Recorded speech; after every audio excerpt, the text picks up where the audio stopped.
Hello, good morning, students. How are you? I hope you are studying well because very soon board exams are there, right? आपका paper चालू हो रहा है 4 मार्च से और I hope पढ़ाई तो कर रहे हैं, नहीं कर रहे हैं तो अभी से जुट जाओ पढ़ाई में, राइट?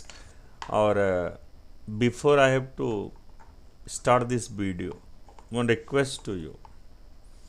एक बात मैं क्लियरली बोलता हूँ, अगर आपको 90% मार्क्स चाहिए, 90 प्लस, तो आप वीडियो देखो, नहीं तो मत देखना। क्योंकि इसमें मैं ट्रिक्स बता रहा हूँ कि रियली पेपर में आप इंग्लिश में आउट ऑफ 80 कैसे आप 70 प्लस तक स्कोर कर सकते हो और आपके ओरल सब मिला के 90 प्लस हो जाएंगे, राइट? क्योंकि 80 मार्क्स का पेपर है। जैसे कि आपने स्क्रीन पे देख रहे हैं क्या लिखा हुआ है, English Kumar Bharati first language format and marking scheme of SSC board question paper, right? और आपके पास टाइम भी अभी कम है, खाली मुश्किल से 15 दिन बचा है। 4 तारीख से पेपर स्टार्ट हो रहा है 4 मार्च एंड और paper will be on 7 March, right? So we have to study according to that because time is less, okay? Without wasting time just okay, just will move ahead. Now see on the screen paper का जो format आपका है, 80 marks का paper है, right? और आपको 3 hours timing मिलेगा। 3 hours में 3 आवर्स यानी 180 मिनट्स। तो आगे मैं आपको बता रहा हूँ, एक एक क्वेश्चन में बता रहा हूँ कि एक क्वेश्चन के लिए आप कितना टाइम दोगे, राइट? उसके पहले एक चीज़ और क्लैरिफाई कर दूँ आपको, 3 पार्ट है, आपको तीनों को वेटेज देना है। Grammar, text part, passage will be there, last is the writing skill. तीनों को बराबर वेटेज देंगे तभी जाके आपका अच्छा मार्क्स आएगा। तो आपका जो पेपर स्टार्ट होगा सबसे पहला ग्रामर से, लैंग्वेज स्टडी। और आपने अगर मेरा ये दूसरा वाला वीडियो देखा रहेगा जहाँ पे मैंने ग्रामर का पूरा पोर्शन मैंने कवर किया है, अलग से ग्रामर में क्या आ सकता है, टेक्स्ट पार्ट में, लैंग्वेज स्टडी दोनों मिला के, राइट? तो अगर मैं ब्रीफ में बताऊँ तो आपके सामने मैं एक डेटा अभी क्लियर करता हूँ, देखिए। ओके, सी, ये आपका 10 मार्क्स का राइटिंग ग्रामर आएगा लैंग्वेज स्टडी में। सुनिए, बाकी बचे आपके पैसेज, 3 पैसेज हैं, सब में 4 मार्क्स का ग्रामर, यानी कितना हो गया 12। और 1 मार्क्स का ग्रामर आपका आएगा पोएम में, यानी टोटल देख लीजिए सामने आपके आ गया 23 मार्क्स का आपका ग्रामर आ रहा है। बाकी राइटिंग स्किल है आपका 25 मार्क्स का। तो मैं राइटिंग स्किल में ही 2 चीज़ और ऐड करूँगा, समरी राइटिंग और the appreciation of the poem, तो यानी वो भी मिला के हो गया 35, राइट? 35 और प्लस 23 कितना हो गया 58, राइट? 58 मार्क्स का तो यही हिसाब किताब हो गया। बचा खाली 22 तो आप पैसेज में सर्च करके आंसर लिख ही सकते हो। तो आप इस हिसाब से देखो कि आप इसमें 23 में कम से कम 20 मार्क्स तो निकालो आप ग्रामर में। बाकी जो 35 मार्क्स है, 35 में 30 आप यहाँ पे ड्रैग करो कैसा करके, तो आपका ये टोटल हो जाएगा 53। और 53 में आप बाकी जो पैसेज बचा 22 उसमें कम से कम 20 मार्क्स खींचो, फिर जाओ आपका आराम से जाके 70 प्लस मार्क्स, 70 to 73 आ सकता है। इससे ज़्यादा बोर्ड वाले देंगे नहीं, तो 73 you can score in this way, okay? और लास्ट में बताऊंगा राइटिंग स्किल के लिए टाइमिंग फैक्टर क्या होता है, जो लास्ट का 25 मार्क्स का है वो कितना इंपॉर्टेंट है आपके लिए, कि 1 आवर आपको उसके लिए सेव करके रखना ही है, ओके? तो अभी हम आगे बढ़ते हैं, चलो क्वेश्चन नंबर 1 से स्टार्ट करेंगे। लेकिन मैं आप जनरल डेटा मैंने बता दिया, 23 मार्क्स का ग्रामर, 25 मार्क्स का राइटिंग स्किल और 10 नंबर का राइटिंग स्किल जैसा summary writing appreciation of the poem, right? वो हो गया आपका 35। बाकी 22 मार्क्स का आपका पैसेज बचा। आप इस हिसाब से प्लानिंग करो, right? Now come to the topic, now see the first question, okay? See, that is the section 1 के begins with the language study. Language study आपका 10 मार्क्स का आता है, ठीक है? और 10 मार्क्स का आपको क्या करना है, 10 मार्क्स को उन्होंने डिवाइड किया हुआ है, देखिए 4 4 2, यानी इसमें एक रहेगा 4 मार्क्स का पहला 1 A1, 4 मार्क्स का A2 and 2 marks last one, that is the B part is there, that is the grammar means typical level. तो तीनों पार्ट में जो क्वेश्चंस हैं ना, वो तीनों का क्राइटेरिया थोड़ा अलग है। अभी 10 मार्क्स बहुत स्कोरिंग है। अभी जो बच्चे को ग्रामर अगर मैं बोलता हूँ 10 साल नहीं आया, तो मैं गारंटी नहीं दे सकता कि 10 दिन में आपको ग्रामर आ जाएगा। लेकिन कम से कम अगर ये 2 मार्क्स के लिए आपको प्रॉब्लम आ रही है, कम से कम ये बाकी 8 मार्क्स तो कैच करो। Okay, now see question number 1A1 what is written there, simple level. ये जो स्टार्टिंग वाला जो 4 मार्क्स आपको दिख रहा है ना, ये सिंपल लेवल के क्वेश्चंस आएंगे और उसमें आपको चॉइस भी दे रहे हैं, अटेम्प्ट एनी 4, राइट। 5 क्वेश्चन दिया रहेगा, 5 sentences, 5 sentences will be given to you, out of 5 to attempt only 4, 4 ही करना है। वो भी सिंपल लेवल है, सब इजी रहेंगे। उसमें क्या आ सकता है आपको मैं दिखा रहा हूँ, देखिए ध्यान से। एकदम सिंपल ग्रामर सेंटेंसेस आएंगे, like right 2 compound words of your own. Compound word आप प्राइमरी क्लास से पढ़ रहे हो, you know very well, right. इसके अलावा make a meaningful sentence using given phrase. एक फ्रेज दिया रहेगा ऑन द स्पॉट, आप सेंटेंस में ऑन द स्पॉट एडजस्ट करो, आपके सेंटेंस में ऑन द स्पॉट फ्रेज आना चाहिए। कंपाउंड वर्ड जैसे आइसक्रीम, टाइम टेबल। इसके अलावा C pick out infinitive gerund participle and use in your own sentence. इसका मैंने एक सेपरेट वीडियो बना के रखा हुआ है। आप इन्फिनिटिव कैसे पिक आउट करेंगे, जेरेंट और पार्टिसिपल, तीनों में डिफरेंस क्या होता है, for that one you have to watch my that video. इसके अलावा spot the error and rewrite the sentence. इसमें आपको ना देखना है कहाँ पे ग्रामेटिकल एरर उन्होंने किया हुआ है, कहाँ पे ऑक्सिलरी वो रॉन्ग लिखा है, वॉच को वेयर लिख दिया है, इसको आर लिख दिया है।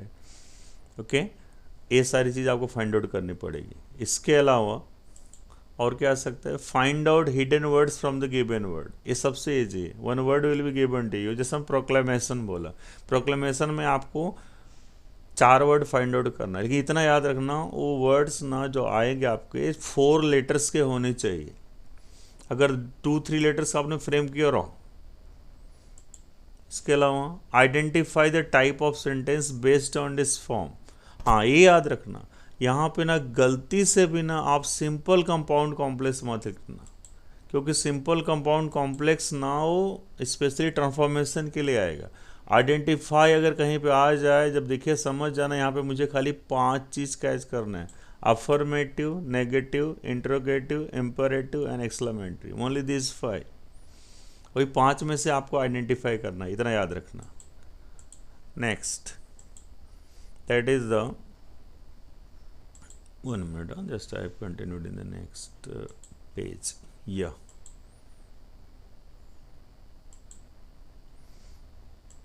And some other also, 2-3 more topics are there who might come especially there. See, complete the word chain of noun, verb, adjective। देखो इसमें 3 ही आता है, एडवर्ब तो ज़्यादा आता नहीं, खाली 3 ही आएगा। लेकिन 3 में ना एक चीज़ आप ध्यान रखना, जब भी आप वर्ड चेन बना रहे हो ना, सबसे पहला देखो वहाँ पे दिया क्या है। आप ये देखिए उधर नाउन, वर्ब, एडजेक्टिव। बच्चे लोग गड़बड़ क्या करते हैं, नाउन दिया रहेगा एडजेक्टिव लिखेंगे, एडजेक्टिव दिया रहेगा तो नाउन लिखेंगे। तो please be careful, naming word है, action word is there, adjective is there. Okay, like if it beautiful is there, beautiful adjective, तो आपका लास्ट लेटर देखिए, ब्यूटीफुल में एल से कौन सा आप नया वर्ड बना सकते हो। नाउन है, नेमिंग वाला देखो, अगर प्रॉपर नाउन आ गया तो आपको प्रॉपर नाउन में भागना है। So please be careful about that one. अगला है arrange the given words in alphabetical order, सबसे ईजी रहता है। लेकिन अल्फ़ाबेटिकल ऑर्डर में देखना कि अगर दोनों वर्ड में सेम आ रहा है तो उसमें का सेकंड लेटर देखना, अगर फर्स्ट सेकंड लेटर सेम आ रहा है तो थर्ड लेटर देखना, तो ऑटोमेटिकली आपको आंसर मिल जाएगा। और लास्ट वाला है form present participle where the last letter is doubled. ऐसा प्रेजेंट और पास्ट पार्टिसिपल आप फ्रेम करो जहाँ पे लास्ट लेटर डबल हो जाता है। जैसे run, RUN, running, RUNNING, right? This way you can do.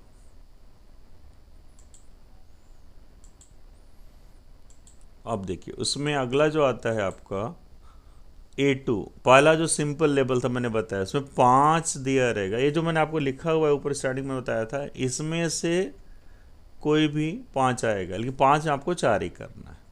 अब आ जाओ मीडियम लेवल पे। मीडियम लेवल मतलब क्या, थोड़ा सबसे हायर लेवल रहेगा। इसमें लेकिन आपको चॉइस दे रहे हैं वो लोग, any2 मीन्स 4 मार्क्स, और आपको 3 क्वेश्चन दिया रहेगा, 3 में 2 अटेम्प्ट करना है। ज़्यादा टफ नहीं, थोड़ा सा दिमाग में फेयरनेस निकाल के रख देना बस खाली। First, homophone homograph, homophone homograph make 2 sentence, आपको 2 सेंटेंस बनाना है। 2 सेंटेंस क्यों बनवा रहे हैं, कोई 2 मार्क्स का है ना, अभी 1 सेंटेंस बनाओगे 2 मार्क्स थोड़े देंगे वो लोग। तो होमोफोन आया, यानी 2 अलग अलग वर्ड है but there accent is same. तो आपको दोनों, जैसा राइट राइट मैंने बोला, WRIT एंड RIGST, तो दोनों के अलग अलग सेंटेंस में। होमोग्राफ मतलब एक ही वर्ड का डबल मीनिंग होता है, राइट, जैसा एड्रेस मैंने बोला। एक आपका लोकेशन वाला, दूसरा क्या होता है, जस्ट यूर एड्रेसिंग समबॉडी, आप बोल रहे हैं कहीं पे मीटिंग में, आप बोला एड्रेस कर रहे हैं। कन्वर्जन ऑफ टेंसेस, टेंसेस में आपको चेंज करने के लिए बोलेंगे, जैसे सिंपल प्रेजेंट है सिंपल पास बनाओ, depend upon the given sentence, just to go through it the paper ना, what type sentence they are giving. Direct and indirect speech, a direct indirect speech में आप प्रॉपर रूल से चलना। मेरा separate video है, you can watch that also. Tenses के मेरे 3 video हैं, डायरेक्ट इनडायरेक्ट का मेरा सेपरेट 2 वीडियोज है। Okay, you might watch that, really how to change from direct to indirect speech. अगला है change the voice. Change the voice, अगर आपको टेंस आता है तो ग्रामर में सब आएंगे, नहीं तो कुछ भी नहीं आएगा। बिना टेंस के ना तो डायरेक्ट डायरेक्ट आप कर सकते हो, ना तो चेंज द वॉइस कर सकते हो, क्योंकि all are associated with each other actually, right. इसके अलावा और क्या आ सकता है, make word ester of 4 words on the given word, ये सबसे ईजी होता है।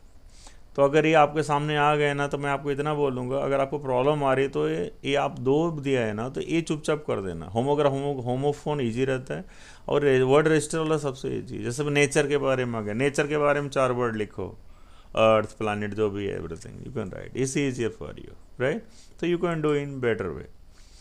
अब इसके अलावा देखिए, ये तो आराम, लास्ट वाला थोड़ा टफ लेवल रहेगा, चैलेंजिंग लेवल रहता है, एनीवन। लेकिन आपको यहाँ पे ना एक ही करना है, सॉरी यहाँ पे 4 लिख दिया, 2 मार्क्स का है। Okay, that is the anyone है, 2 मार्क्स रहेगा, 4 मार्क्स नहीं है। थोड़ा सा मैं मॉडिफाई कर देता हूँ, आप गड़बड़ मत करना। यहाँ पे मतलब स्लाइड बनाने में थोड़ी सी मिस्टेक हो गई थी मेरे से। या here the 2 marks there, right. and use of same given word as a noun as well as the verb in different sentences, right. एक ही वर्ड दिया रहेगा, उसको नाउन के पार्ट पे लेके जाओ और वर्ब के पार्ट पे लेके जाओ। नाउन यानी क्या रहेगा, आइदर सब्जेक्ट और object. Verb you know very well that will come in centre. Okay, तो बी केयरफुल। बच्चे लोग क्या करते हैं मालूम, वर्ब तो आराम से बना लेते हैं, नाउन में अटक जाते हैं, सो थोड़ा ध्यान देना। Pick out modal auxiliary stated function, ये तो बहुत ईजी चीज़ है, इसमें ज़्यादा टाइम भी नहीं लगता। आप सीधा अंडरलाइन करना कौन सा मॉडल ऑक्सिलरी, नीचे लिख देना and put hyphen, then write the function, क्या है, एबिलिटी है, ऑब्लिगेशन है, क्या है वो देखो। अगला है डिग्रीज ऑफ कंपैरिजन। डिग्रीज में मेरा 2 वीडियोज है, you can watch that, positive comparative and superlative. Analyse synthesise transformation of sentences, ये आपका आएगा इसमें। जैसा अभी आप चेंजेस करो, सिंपल से कंपाउंड बनाओ, कंपाउंड से कॉम्प्लेक्स बनाओ, राइट, दैट इज देयर। तो इसमें अगर मैं सामने जो 4 आपको दिख रहा है ना, अगर चारों में मैं देखूँ ना, इसमें एक सबसे ईजी है, and that is the this one. ये आपका सेम वर्ड वाला आराम से कर लोगे, और ये मॉडल ऑक्सिलरी वाला। तो मैं आपको चॉइस दे रहा हूँ। मैं अगर आपके सामने चारों में ना अगर ये दोनों नजर आए ना, चुपचाप ये दोनों कर लेना, क्योंकि स्कोरिंग है और ईजियर भी, अब आराम से कर लोगे, right. So this way if you are doing ना, out of 10 marks 100% you can get. 10 marks यहाँ पे पक्का हो जाएगा, आराम से आप कर लोगे। ओके, आगे बढ़िए। या simple compound complex already have written there. इसके अलावा और एक और दिया है, यूज द 2 गिवन वर्ड्स इन अ सिंगल मीनिंगफुल सेंटेंस। ये भी इजी है, 2 वर्ड दिया रहेगा, दोनों वर्ड को आप सेंटेंस में बैठा दो, बस आपके सेंटेंस में दोनों वर्ड आना चाहिए, राइट। तो इस अभी मैं 2 बताया था, ये वाला वर्ब नाउन वाला, इसके अलावा मॉडल ऑक्सिलरी हो गया, लास्ट अभी आपका हो गया सिंगल मीनिंगफुल सेंटेंस। तो आप तीनों ईजी रहेगा। ओके, ये तीनों पहला प्रेफरेंस देना, ऐसा नहीं बोला डिग्री मत करो, डिग्री भी करो, एनालाइज भी करो, लेकिन ये आप first preference to give specially these 3 which I mention just right now. या now will move just toward the passage part. अब यहाँ से ना आपका चालू हो जाएगा पैसेज। 2 पैसेज आपको आएंगे। आपका टेक्स्ट बुक में देखिए 4 यूनिट है, इतना याद रखना। फर्स्ट सेकेंड यूनिट से एक पैसेज आएगा, okay. Question number 2A, B वाला थर्ड फोर्थ यूनिट से एक पैसेज रहेगा। देखो यहाँ पे हम साइंस में जैसा चॉइस आपको नहीं दे सकते, आप इतना ही पढ़ के जाओ, ये लेसन्स है, कहीं से भी पैसेज आ जाएगा। तो आपको एक बार लेसन्स रीड तो आपने किया ही रहेगा साल भर, आपको थोड़ा सा देखना पड़ेगा, जो टफ लेसन्स आप देख के जाओ। हाँ, इतना हो सकता है जो लास्ट ईयर आया था वो शायद वो लेसन न रिपीट करें, वो God knows, we don't know about that, it's depend upon your luck actually. Now come to the topic. यहाँ पे हम बोल रहे हैं टाइमिंग, पहले वाले मैंने आपको 10 मिनट्स दिया था, यहाँ पे पैसेज में आप 10 मार्क्स पैसेज है, आप 15 मिनट्स दो आराम से। आपका 11 o'clock पेपर बिगिन होएगा, 11 to 2, राइट। तो उसके हिसाब से आप 180 मिनट्स को आपको डिवाइड करना है, ये इतने पैसेज में 15 मिनट्स आपको देना है। अब देखिए जो 10 मार्क्स आपको दे रहे हैं लोग, उनका प्रोसीजर क्या है। इसमें आपको 5 क्वेश्चंस रहेगा। पहला सिंपल फैक्चुअल, इसमें क्या से देखो ट्रू फॉल्स दे देंगे, कंप्लीट द सेंटेंस रहेगा या कंप्लीट द वेब रहेगा। अगर वेब आ जाए ना, खाली इतना याद रखना, वो वेब का जो बॉक्सेस है ड्रॉ करना, अगर ड्रॉ नहीं किया half mark cut, you have to draw, that is compulsory. हाँ, इसके अलावा कॉम्प्लेक्स फैक्चुअल, कॉम्प्लेक्स फैक्चुअल में या तो 2 सेंटेंस रहेगा, 2 क्वेश्चंस रहेंगे 1 मार्क के, या तो थोड़ा सा हायर लेवल का एक क्वेश्चन रहेगा। हो सकता है कभी कभी ऐसा भी आ जाता है कि वो लोग उसके जगह पे दूसरा कुछ दे देते हैं, मैथ पेज जैसा कुछ दे दिया आपको। इसके अलावा वोकेबलरी, वोकेबलरी में क्या आ सकता है, 2 मार्क्स, एक ग्रामर पार्ट है, make synonym, make antonym, make noun, make verb, make adjective, right. कभी मीनिंग्स का मैच द पेयर्स आ सकता है, आपको मीनिंग दिया रहेगा राइट साइड में, लेफ्ट साइड वर्ड्स दिया रहेगा, आप मैचिंग करो, लेकिन उसका आंसर सामने लिखना। आप सा लाइन में ड्रॉ करना, छोटे प्राइमरी के बच्चे से लाइन खींच देते इधर उधर, वो सब नहीं चलेगा यहाँ पे। इसके अलावा आगे है, चौथा रहेगा आपका grammar part, 2 sentence text based रहेंगे, और इसमें ग्रामर में क्या आ सकता है उसका मेरा सेपरेट वीडियो है, प्लीज़ देख लेना। ग्रामर का मैंने सेपरेट वीडियो बनाया हुआ है, राइट। उसके बाद लास्ट इसमें रहेगा पर्सन रिस्पॉन्स, PR टाइप। अगर देखिए टोटल 10 हो गया, या सो यहाँ पे देखिए 2 5 जा 10 मार्क्स का आपका यहाँ पे डिवाइड किया है, स्प्लिट किया है 10 मार्क्स। हाँ, इतना याद रखना सब में, लेकिन एक खाली लास्ट जो पर्सन रिस्पॉन्स है ना, ये अपना खुद का दिमाग चलाना है, पैसेज पढ़ के उसका आंसर आपको लिखना है। इतना याद रखना, इसमें फुल मार्क्स नहीं मिलता है, इसमें हम 1.5 ही देते हैं बोर्ड में। I am also examiner, so really I am giving the fact, right.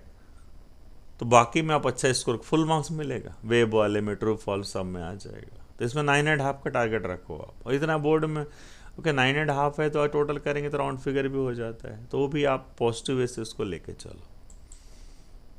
Okay, तो दिस वे सेम फॉर्मेट आपका क्वेश्चन नंबर 2B में भी रहेगा, राइट। 2B में भी आपको ऐसा ही आएगा, सेम फॉर्मेट, खाली पैसे बदल जाएगा। ओके, इसमें मैंने लिखा है, देखिए पहले वाले में यूनिट नंबर 1 और 2, यूनिट नंबर 3 और 4। तो आपका 10 मार्क्स का ग्रामर हो गया, और 20 मार्क्स का पैसेज हो गया। सेक्शन 2 टेक्सचुअल पैसेज है, पहला सेक्शन 1 क्या था, लैंग्वेज स्टडी, ग्रामर था, ये टेक्स्ट पार्ट हो गया। अब इसके बाद क्वेश्चन नंबर जो 3 आपका आएगा ना, that will be the poem part, right. Poem के बारे में मैं आपको इतना बता दूं, देखिए आपको टोटल 8 पोएम है। 8 पोएम्स में आपको, रुको पहले मैं ड्रॉ कर देता हूँ, उसके बाद आगे बढ़ता हूँ। देखिए टोटल 8 पोएम्स आर देयर, याद रखिए 8 में से 2 पोएम आने वाली, एक पैसेज के लिए आएगी और एक आएगा एप्रिसिएशन ऑफ पोएम, राइट। तो यहाँ पे कोई चॉइस नहीं, आपको 8 पोएम पढ़ना ही पड़ेगा, यू हैव टू स्टडी। आगे क्रिटिकल अप्रिसिएशन में क्या करना आपको बताता हूँ, रुके जरा, पहले ये पैसेज क्लियर कर लेते हैं। देखिए पैसेज में क्या फॉर्मेट रहेगा, देखिए ध्यान से,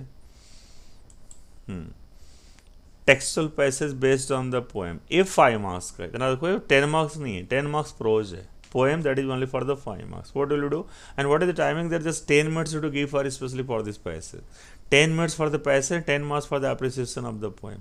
5 marks को split कैसा किया वो लोग ने, देखिए सिंपल फैक्चुअल क्वेश्चन 2 मार्क्स, वही प्रोज जैसा ही है, true false, match the pairs, complete the following.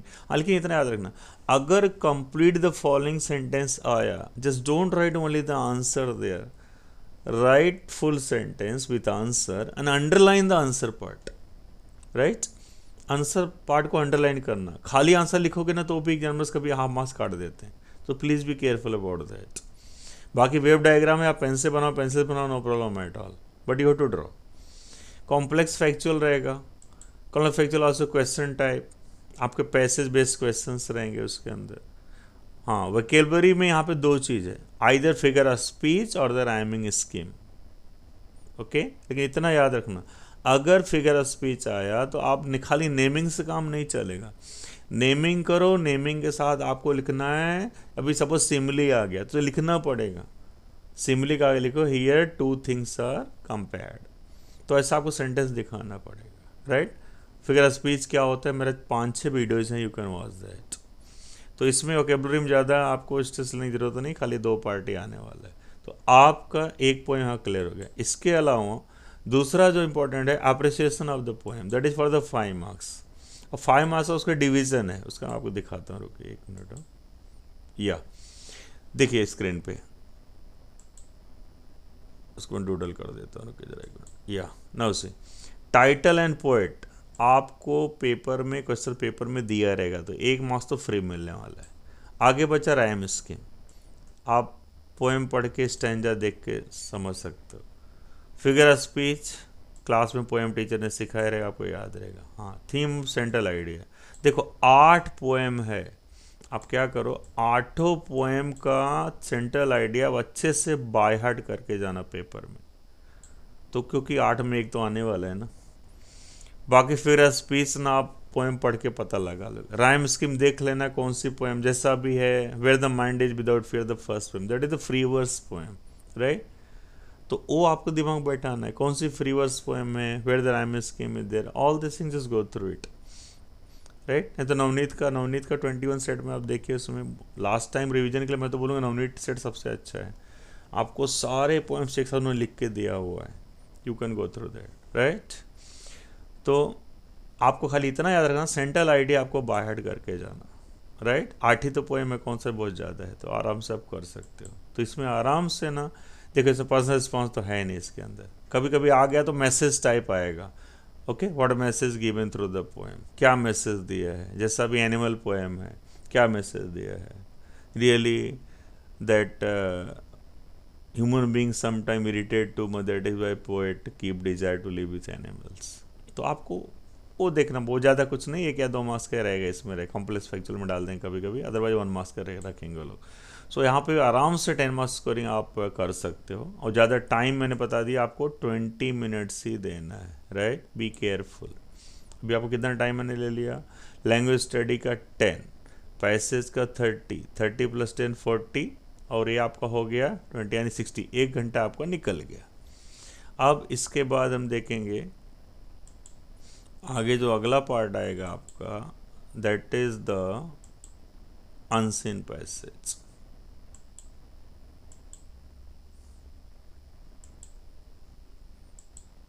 या अनसीन पैसेज देखिए, इसमें हमने आधा घंटा दिया है।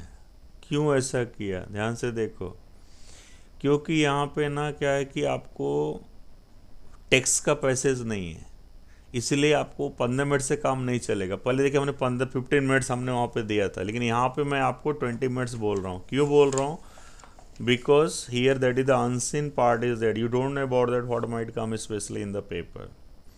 ओके, सॉरी, लैंग्वेज आएगी 15 minutes, right, 15 minutes I gave in language study and there the 30 minutes and the poem 20 minutes, here the 20-10 मैंने लिखा है। 10 मिनट्स समरी राइटिंग के लिए आपको देना पड़ेगा। समरी कैसे लिखना बताता आपको मैं। देखिए इसमें जो 10 मार्क्स का डिवीजन है सेम है जैसे मैं आपको क्वेश्चन नंबर 2 में बताया था। फैक्चुअल क्वेश्चन रहेगा, कॉम्प्लेक्स फैक्चुअल रहेगा, vocabulary based question will be there, and contextual grammar जो पैसेज से रिलेटेड ग्रामर रहेगा, और पर्सन रिस्पॉन्स रहेगा। तो घुमा फिरा के वही है, सेम फॉर्मेट है जैसा सीन पैसेज था, खाली इतना है पैसेज बाहर का रहेगा बस। और यहाँ भी वही सेम स्टोरी है, कन्फ्यूज मत होना। पर्सन रिस्पॉन्स में 1.5 ही मिलेगा, 2 मार्क्स देने वाले नहीं। So that is why you have to make plan according to that. Yeah.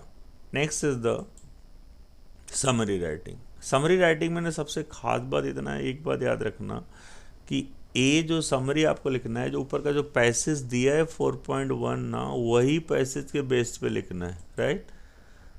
लेकिन इसमें ना आपको क्या करना है कि ये टाइटल जो है ना कंपलसरी है, टाइटल फ्रेम करना इज वेरी इंपॉर्टेंट। इसका मार्क्स का डिवीजन मैंने डाल दिया है, देखो कैसे देते हैं वो लोग, उसका प्रोसेस क्या होता है। 1 मिनट, बाय मिस्टेक पीछे चला गया। या see what is here, a suitable title 1 mark का हो गया, सेंट्रल आइडिया है, उसका सेंट्रल आइडिया आना चाहिए समरी में, अप्रोप्रिएट लैंग्वेज राइट 2 मार्क्स का है, और 1 मार्क्स का ग्रामर रहता है। तो आप ये भूल जाओ, खाली इतना याद रखो इसमें ये टाइटल कंपलसरी है, 1 मार्क्स टाइटल आपको फ्रेम करना है। और एक यही क्वेश्चन है ना, इसके बारे में याद रखना, यही एक क्वेश्चन है जो एक पैराग्राफ में लिखा जाता है। अगर आपने एक पैराग्राफ ब्रेक किया, marks cut. So you here you have to write everything within 1 paragraph, remember it. Title must, and title के बाद 2 लाइन छोड़ देना, then write the summary writing. Write main points 1/3। Suppose 20 lines का passage है, 20 divided by 3 कितना हो जाएगा 7। देखो आपका, देखो बुक का 1 लाइन आपके 1.5 लाइन के बराबर है, इतना याद रखना। अगर 20 लाइन का पैसेज है तो आपके राइटिंग में समझो 30 लाइन पकड़ो, 30 को 3 से डिवाइड कर कितना आएगा 10, तो यानी आपको 10 लाइन लिखना है, और विदाउट ब्रेकिंग द पैराग्राफ, इतना याद रखना बस। ओके अगर आपने इसमें लिखा तो आराम से इसमें आप देखो, ये सब में बहुत 3.5 तक जा सकता है, बहुत अच्छी हैंड राइटिंग है, नो कट मार्क है, तो आप 4 मार्क्स मान के चलो, इतना तो that you can get. Okay come to the next. अब यहाँ से आपका चालू हो जाएगा राइटिंग स्किल राइट। अभी टाइमिंग आपका मैंने सब पहले क्लेरिफाई कर दिया है। 15 मिनट्स का लैंग्वेज स्टडी, 30 मिनट का सीन पैसेज हो गया, 15 कितना हो गया 45, 20 मिनट्स पोएम पे डाला 65 मिनट्स। उसके बाद 30 मिनट्स यहाँ पे लिया हमने किसे अनसीन में लिया 95, समझ गए 95 यानी 1.5 घंटे से ज़्यादा हो गए। अब उसके बाद जो आपका टाइम बचा है 180 मिनट्स में, अब बाकी टाइम को आपको ना यूटिलाइज करना है राइटिंग स्किल की। राइटिंग स्किल के लिए हम 15 मिनट्स बोलते हैं, एक के लिए देने के लिए बोलते हैं, तो कितना हो जाएगा 15 5 जा 75 मिनट्स हमारा बचा है, और 75 मिनट्स हमको राइटिंग स्किल लिए देना ही है। यानी पेपर आपका चालू होएगा 11 बजे, 11 to 2, यानी समझ जाओ दैट इज़ द 75 मिनट्स या 11:45 तक आप अपना पूरा ये सब कंप्लीट कर लेना। उसके बाद 11:45 से 2 o'clock तक राइटिंग स्किल आराम से लिखना। राइटिंग स्किल क्यों इंपॉर्टेंट है, क्योंकि बहुत स्कोरिंग है and 5 questions are there. Now see आपका जो पहला स्टार्ट होएगा that is the letter writing रहेगा, फॉर्मल इनफॉर्मल राइट, सब 5 मार्क्स के हैं, यहाँ पे कोई ज़्यादा सोचने वाली बात नहीं है। यहाँ पे लिखा हुआ 15 5 या 75, आपको 75 मिनट देना ही है। लेटर में आप देख लेना आपको कौन सा सूट करता है, ज़्यादा ओवर स्मार्ट बनने की जरूरत नहीं है उधर। ऐसा नहीं मेरा फ्रेंड फॉर्मल लिख रहा है मैं लिखूंगा, नहीं ऐसा कुछ नहीं, आपको जो अच्छा लगता है लिखो बस। और लेटर कैसे लिखते हैं, फॉर्मल इनफॉर्मल डिफरेंस क्या होता है, already just my separate video is there, you can watch that. या तो फॉर्मल आप डिसाइड कर लेना। अभी जो नया फॉर्मेट आ गया है उसमें आपको नेम दिया रहेगा, दीपा, दीपक राइटिंग, एड्रेस भी दिया रहेगा, सेंडर्स एड्रेस। तो रेडीमेड आपको एड्रेस मिलेगा, नेम मिलेगा, आप खाली लेटर लिखना है बस। और आउट ऑफ 5 इसमें भी बोर्ड में 3 3.5 मिलता है, रेयर केसेस में 4 जाता है। बहुत अच्छे हैंड राइटिंग है, कट मार्क नहीं है तो, नहीं तो 3.5 तो आप मान के चलो। ओके तो आपका इसमें क्वेश्चन नंबर 5 में ए लिखा रख लेंगे, खाली ए बी नहीं है, खाली ए पार्टी है, लेटर आपके सामने है, वो लेटर का चॉइस आपको रहेगा। उसके बाद क्वेश्चन नंबर 6 चालू हो जाएगा। 6 से आपका information transfer, information transfer that is for the 5 marks. और इसमें क्या रहेगा, आपको चॉइस दिया रहेगा नॉन वर्बल टू वर्बल और मीन्स डायग्राम टू पैराग्राफ। याद रखना नॉन वर्बल यानी डायग्राम, डायग्राम टू पैराग्राफ, और that is the verbal to non verbal यानी पैराग्राफ टू डायग्राम। अभी आपके ऊपर डिपेंड करता है आप कौन सा करना चाहते हो, आप देख लेना आप किसमें कैपेबल हो। देखो ये अच्छा है, ये आप पैराग्राफ से डायग्राम बनाओ, ये डायग्राम में फुल मार्क्स मिलता है, सुन लो इसमें फुल मार्क्स देने का राइट है, नहीं तो 4.5 तो दे सकते हैं हम। लेकिन ये क्या होता है, सारे पॉइंट्स आने चाहिए। अगर आपको लगता है you can do then try, नहीं तो आपके लिए सबसे इजी है आप डायग्राम से पैराग्राफ आराम से लिखो। इसमें पैराग्राफ पॉइंटिंग नहीं होता, लेकिन 2 पैराग्राफ लिखें अच्छा है, 2-3 पैराग्राफ यू कैन राइट। हाँ एक बात है, आपका नसीब, अगर ये पैराग्राफ से डायग्राम यानी वर्बल टू नॉन वर्बल, अगर आपको एक क्वेश्चन पेपर में आ गया टेबल वाला, एक टेबल ड्रॉ किया रहेगा, आपको खाली फिलअप करना है, means really you are fortunate for that. तो फटाफट टेबल रहेगा, रेडीमेड है टेबल, खाली डेटा फिलअप करना है, निकल जाओ। सबसे बेस्ट है, इजी रहे, लेकिन अभी God knows I can't say that, but if that will be there it's a good luck, right. लेकिन मेरे ख्याल से मैं इतना ही बोलूँगा, अगर आपको डायग्राम प्रॉब्लम आ रही है तो चुपचाप आप ये नॉर ओवर वाला करो, बस सबसे बेस्ट है, राइट। ओके, नाउ से इसमें जो बी पार्ट है, सी बी पार्ट में आपको आएगा स्पीच राइटिंग और व्यू काउंटर व्यू।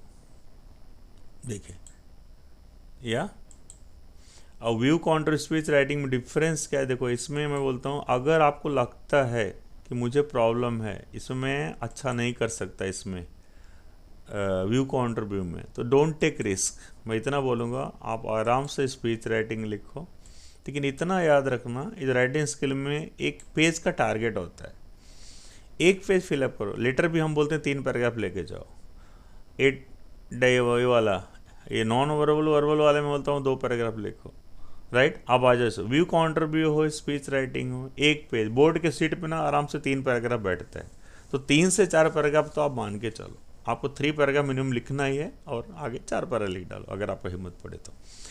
लेकिन इतना है कि स्टूडेंट्स क्या करते हैं ना, भूल जाते हैं। ऐसा इसमें तो कोई वाला डायग्राम टू पैराग्राफ लिख रहे हैं, टाइटल लिखना भूल गए, समरी में टाइटल लिखना भूल गए, और व्यू काउंटर व्यू में टाइटल लिखना भूल गए, स्पीच राइटिंग में टाइटल लिखना भूल गए, तो टाइटल 1 मार्क्स गया।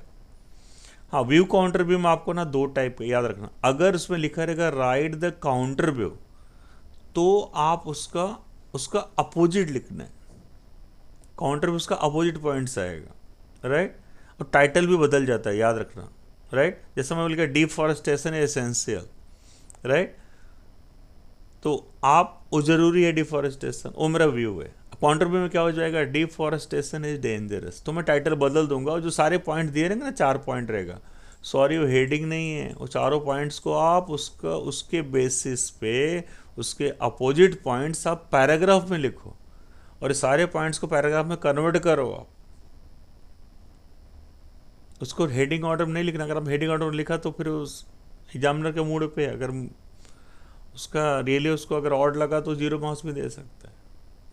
हाँ, स्पीच राइटिंग में आप 3-4 पैराग्राफ लिखो, लेकिन स्पीच राइटिंग में सबसे पहला इंपॉर्टेंट है ना इंट्रो तो मेन है, आपको इंट्रो लिखना है। Intro, good morning John and all, and last line, ये थोड़ा ऑथेंटिक होना चाहिए। हाँ सॉरी मैं भूल गया, व्यू काउंटर व्यू जो पहला बता रहा था कि पहला आपको राइट काउंटर व्यू लिखा था वो लिखना, और अगर लिखा रहेगा elaborate the points given in view, तो आपको वही पॉइंट को एलेबरेट करना है, उसका काउंटर व्यू नहीं लिखना, याद रखना। जैसा लिखा है डिफॉरेस्टेशन एसेंशियल, वहाँ पे काउंटर व्यू नहीं लिखा है, तो वही पॉइंट्स को आप पैराग्राफ में कन्वर्ट कर दो। ये जरा ट्रिकी पॉइंट है, ध्यान रखना कि वो पेपर में आया क्या है, और अगर ज़्यादा ट्रबल हो रही है तो आप चुपचाप लिखो स्पीच राइटिंग, बस खत्म, राइट। तो इसमें भी आराम से आप 3.5-4 marks you can gate. Next is that is the last question, creative writing. Writing skill का ये पार्ट है, खाली हम सेक्शन 5 में डिवाइड कर दिया हम लोगों ने, बाकी कुछ नहीं। एक्सपांसन ऑफ आइडियाज और न्यूज़ रिपोर्ट, बच्चे लोग 90% बच्चे लोग ना एक्सपांसन ऑफ आइडियाज ही लिखते हैं, क्योंकि काफ़ी ईजी रहता है। प्रोवर्ब्स, मैगजीम्स आ सकता है, कोटेशन, स्लोगन्स, राइट, कोई भी टॉपिक आ जाएगा। इतना याद रखना, हमको टॉपिक का मीनिंग नहीं लिखना है, उसका थीम, उसका मतलब क्या है लिखो, वो उसका थीम क्या आ रहा है। जैसा लिखा हेल्थ इज़ वेल्थ, आप राइट, तो आप पहले स्टार्ट करो, why that really we should be always fit, we should take care about our health, ऐसा फर्स्ट पैरा आप लेके जाओ। और इसमें मैंने ये बोल रहा हूँ कम से कम 4 पैरा तो खींचो आप, ऐसा करके 4 पैराग्राफ्स आप लिख के जाओ, और फर्स्ट पैरा में थीम लिखो, सेकंड थर्ड पैरा में एग्जांपल दे दो, और लास्ट पैरा को कंक्लूड कर दो, खत्म। इसका एक हमारा रेंज चलता है, याद रखना 5, 6, 4, first paragraph 5 line, middle paragraph 6 lines and last paragraph 4 lines, right. आप थोड़ा चेंजेस कर सकते हो, लेकिन ये नॉर्मली हम रेंज यूज़ करते हैं राइटिंग स्केल में, लेटर में भी लिखते हैं, लेटर में भी यूज़ करते हैं इसको। And here also speech writing, view contribute, right. उसके बाद है अगला आपका ये न्यूज़ रिपोर्ट है। हाँ, ये न्यूज़ रिपोर्ट हम पास्ट टेंस लिखते हैं, लेकिन कभी कभी ऐसे टॉपिक आल दे दिया बोर्ड में लोगों ने कि प्रेजेंट में भागता है, जरा देख लेना किस टाइप का है, पर 99% भी राइट इन पास्ट टेंस। हाँ, इसका भी रिपोर्ट का मेरा एक सेपरेट वीडियो है, उसमें आप देखेंगे हेडलाइन, बाय लाइन सब बराबर परफेक्ट ऑर्डर में होना चाहिए, राइट। वो प्रोसेस से आपको लिखना पड़ेगा पूरा। लेकिन इसमें अगर मैं चॉइस की बात करूँ तो बच्चों लोग की जो पहली चॉइस है ना, expansion of ideas. Now the last question, last question आपका है स्टोरी राइटिंग वाला।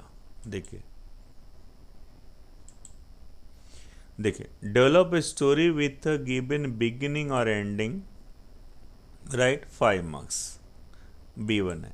और उसमें एक B2 आपका रहेगा narrating an experience with given beginning और एंडिंग लाइन। ओके, दोनों घुमा फिरा के सेम ही है, खाली इतना याद रखना कि बिगिनिंग लाइन एंडिंग लाइन का जो चक्कर है, इसमें भी ना ये जो बिगिनिंग लाइन वाला है ना, ये थोड़ा टफ होता है। एंडिंग लाइन वाला काफ़ी ईजियर है। एंडिंग लाइन बच्चे लोग भी यहाँ पे ना एंडिंग लाइन 90% बच्चे लोग एंडिंग लाइन ही ज़्यादा लिखते हैं, क्योंकि एंडिंग लाइन में ना उनको फटाफट आइडिया मिल जाता है, कोई स्टोरी फ्रेम करना है ना आपको। जैसे भी लिखा thank God I got back my science journal, तो कैसे चोरी हुआ सोचो बैठ के, कैसे गायब हो गया, लास्ट में कैसे मिल गया, लिख डाला स्टोरी। और बिगिनिंग वाले में like one morning I got up and just साफ from my floor dot dot dot, तो ज़्यादा सोचना पड़ता है क्या हुआ कैसे हुआ।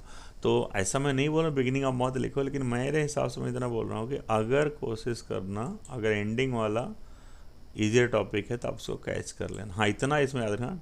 फिर वही मैं बता रहा हूँ, अगर आपने टाइटल नहीं फ्रेम किया 1 मार्क कट। टाइटल लिखना, और इसमें खाली बाकी मैंने बोला था आपको 3 से 4 पैराग्राफ, यहाँ पे आप 5 पैरा लेके जाओ कम से कम, राइट, 5 to 6 पैराग्राफ स्टोरी। इसमें थोड़ा सा कंटेंट बढ़ाना पड़ेगा आपको, राइट। बट फार्मूला आप लगा सकते हो 5-6-4 वाला, फर्स्ट पैरा 5, मिडल जो भी आप चाहे 10 पैरा लिखो, 6-7 लाइन्स, लास्ट वाला 4 लाइन्स।